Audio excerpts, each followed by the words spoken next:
Minyak, uang, dan kemewahan mungkin adalah beberapa hal yang terlintas saat pertama kali mendengar ataupun melihat kata Arab Saudi. Udah nggak asing lagi kalau negara Timur Tengah ini seringkali dianggap negerinya orang kaya raya. Negeri tujuan buat liburan, sekaligus pamer di sosial media, dan kelihatannya seperti negara idaman tanpa celah. Tapi di balik glitz and glamour yang ditunjukkan di depan layar, nobody's perfect. Dan negara satu ini juga udah pasti memiliki kekurangannya tersendiri. Dalam video ini, kami dari kelompok 4 mata kuliah globalisme dan transnasionalisme akan menjelaskan lebih jauh akan salah satu permasalahan di Arab Saudi, yakni masalah migran ataupun imigran di negara minyak ini. Sebelum membahas permasalahannya, mungkin ada baiknya membahas negara ini terlebih dahulu. Like people say, tak kenal maka tak sayang. Jadi di sini kita akan sedikit berkenalan dengan negara satu ini. Arab Saudi adalah tempat kelahiran Islam, rumah bagi dua kota muslim terpenting di dunia, Mekah dan Madinah. Arab Saudi secara resmi dikenal sebagai Kerajaan Arab Saudi adalah negara terbesar ke-14 di dunia. Berukuran lebih dari 2,14 juta kilometer persegi yang membuatnya kira-kira berukuran sama dengan Eropa Barat atau seperlima ukuran Amerika Serikat. Ada beberapa fakta menarik tentang Arab Saudi ini, seperti misalnya yang pertama, Arab Saudi memiliki lebih banyak minyak daripada negara lain manapun di dunia. Dan yang kedua, unta masih menjadi bisnis besar di negara ini. And last but not least, Arab Saudi merupakan rumahnya padang pasir terbesar di dunia. Tadi aku udah sebutin kalau Arab Saudi itu punya minyak. Banyak banget, bahkan cadangan minyaknya paling banyak kedua di dunia atau sekitar 15,7% dari total cadangan minyak di seluruh dunia. Makanya Arab Saudi sukses menjadi salah satu negara yang sangat makmur hari ini. Sampai-sampai negara satu ini menduduki peringkat ke-15 dalam daftar negara paling makmur sedunia. Tapi Arab Saudi yang dulu bukanlah yang sekarang. Sebelum minyak ditemukan pada 1938, Arab Saudi itu mirip dengan negara-negara Arab lainnya. Gersang, tandus, penduduknya pun sedikit. Mereka hidup dalam tradisi dan budaya yang kental. Bahkan suku-suku di Arab waktu itu masih menerapkan gaya hidup berpindah-pindah tempat tinggal atau nomaden. Jangankan gedung pencakar langit, mencari air dan makan saja sulit.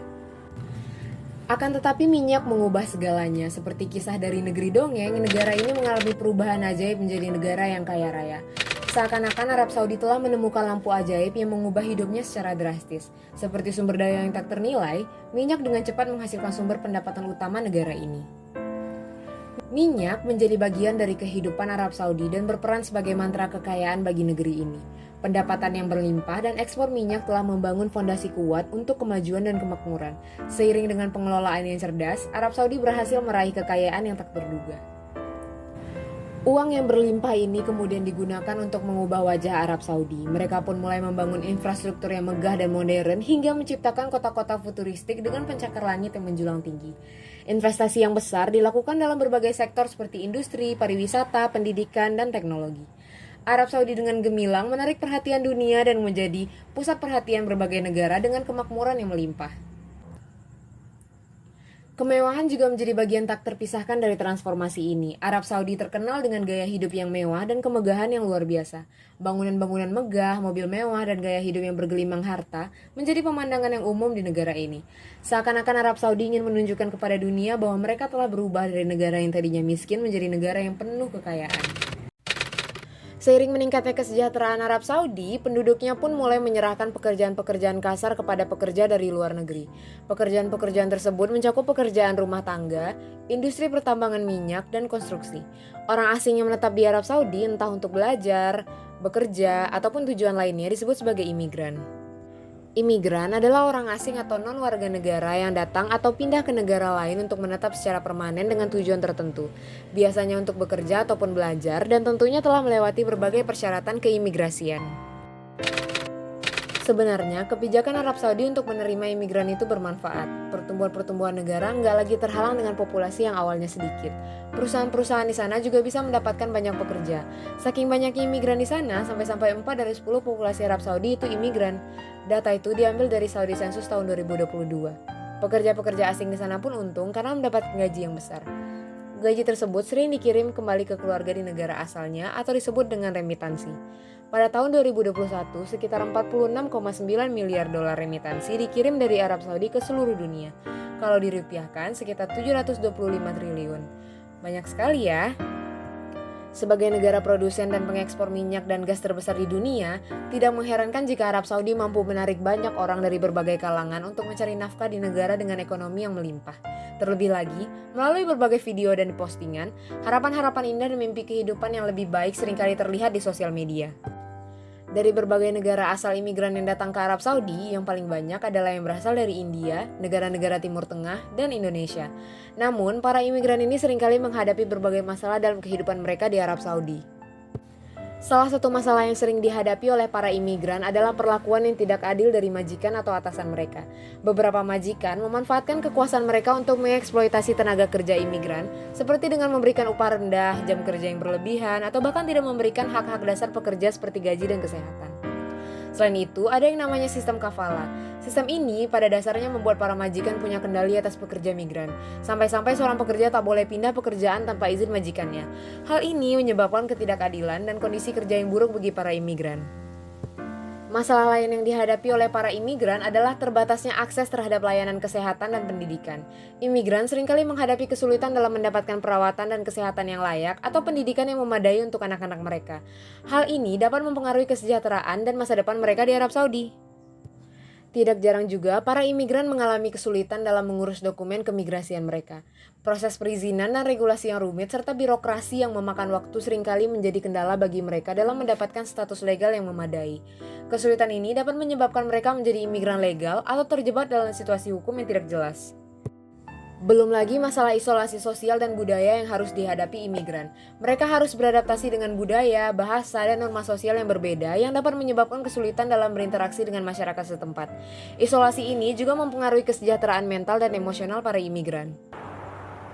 Pasti ada alasan di balik setiap tindakan. Tentunya, kedatangan para imigran ini memiliki alasan dan motifnya sendiri. Pada kesempatan ini, kita akan melihat beberapa alasan mengapa imigran memilih Arab Saudi sebagai tujuan mereka. Pertama, sudah menjadi rahasia umum bahwa orang yang datang ke Arab Saudi untuk mencari pekerjaan, kesulitan mencari lapangan pekerjaan di negara asal dan harapan untuk mendapatkan pendapatan yang lebih tinggi menjadi alasan utama. Selain itu, kemudahan dalam proses pendaftaran sebagai pekerja, baik secara legal maupun ilegal, juga menjadi motivasi bagi kedatangan imigran. Faktor agama juga menjadi daya tarik bagi beberapa orang yang ingin datang sebagai pelajar dengan mengincar universitas-universitas di negara tersebut. Dari penjelasan sebelumnya, jelas terlihat bahwa orang-orang yang bekerja di Arab Saudi menghadapi tantangan-tantangan yang tidak sedikit. Padahal tujuan mereka tidak jauh berbeda, yakni mencari nafkah untuk keluarga dan diri sendiri. Namun, kenyataan bahwa ada imigran yang diperlakukan kurang baik masih terus menjadi permasalahan yang harus diatasi. Jelas harus ada yang berubah, dan sepertinya Arab Saudi mulai mendengar suara para imigran yang menjadi korban ketidakadilan tadi. Buktinya, pemerintah Arab Saudi berkomitmen untuk mereformasi sistem kafala, yakni sistem kerja yang sebelumnya memberikan kekuasaan penuh kepada majikan atas pekerja, dan menggantikannya dengan kebijakan baru yang memperbolehkan para pekerja untuk meninggalkan pekerjaan dan negara tanpa meminta izin dari majikan. Dengan demikian, memberikan kebebasan kepada para pekerja untuk hidup mereka sendiri. Nasib pekerja migran pun menjadi lebih baik. Dalam langkah revolusioner ini, Arab Saudi mengambil langkah maju dengan mengimplementasikan kebijakan baru yang memberikan kebebasan kepada pekerja untuk meninggalkan pekerjaan dan negara tanpa harus meminta izin dari majikan mereka. Namun, reformasi ini masih merupakan awal dari perjalanan yang panjang. Meskipun langkah ini memberikan solusi yang nyata untuk permasalahan yang dihadapi oleh para imigran, masih ada tantangan lain yang perlu diatasi. Pemerintah Arab Saudi harus terus bekerja keras untuk memperbaiki kondisi kerja, mengatasi ketidakadilan yang terjadi, dan memberikan perlindungan yang lebih baik lagi untuk semua pekerja termasuk para imigran. Dengan demikian, Arab Saudi berhasil memberikan contoh, menunjukkan kepada dunia bahwa perubahan nyata dapat terjadi ketika keadilan, kebebasan, dan penghargaan terhadap martabat manusia menjadi pilar utama dalam kebijakan mereka. Pada akhirnya, setiap individu tanpa memandang asal negara mereka harus diperlakukan dengan hormat dan diberikan kesempatan yang setara untuk menggapai impian dan tujuan mereka. Menurutmu, hal apa lagi yang perlu ditingkatkan di Arab Saudi? Tulis jawabanmu di kolom komentar ya.